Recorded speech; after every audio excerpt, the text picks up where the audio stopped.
Kannur corporation കാര്യാലയത്തിൽ വീണ്ടും vigilance പരിശോധന നടത്തി. കോർപ്പറേഷനിലെ ചേലോറ ട്രഞ്ചിങ് ഗ്രൗണ്ടിലെ ലെഗസി മാലിന്യശേഖരം നീക്കം ചെയ്യുന്നതിൽ ക്രമക്കേടുണ്ടെന്ന് ഔദ്യോഗിക റിപ്പോർട്ടിൽ ചൂണ്ടിക്കാട്ടിയിരുന്നു. ഇതിന് പിന്നാലെയാണ് റെയ്ഡ്. ക്രമക്കേട് സംബന്ധിച്ച് CPM കണ്ണൂർ ജില്ലാ സെക്രട്ടറി MV ജയരാജൻ മുൻ മേയർ TO മോഹനെതിരെ അഴിമതി ആരോപണവുമായി രംഗത്ത് വന്നിരുന്നു.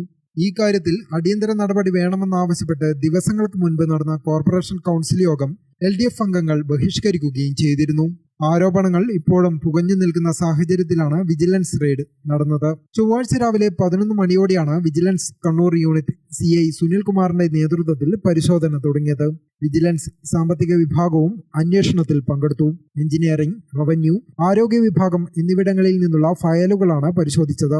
ഏച്ചൂർ ട്രഞ്ചിങ് ഗ്രൗണ്ടിലെ ബയോ മൈനിങ്ങുമായി ബന്ധപ്പെട്ട രേഖകളും പരിശോധിച്ചിട്ടുണ്ട്. ചേലോറ ട്രഞ്ചിങ് ഗ്രൗണ്ടിൽ നിന്ന് 73,502 ക്യൂബിക് മീറ്റർ ഖരമാലിന്യം നീക്കം ചെയ്യാൻ കരാറെടുത്ത കമ്പനിക്ക് കോർപ്പറേഷൻ നൽകിയത് 3 ബില്ലുകളിലായി 2.63 കോടി രൂപയാണ്.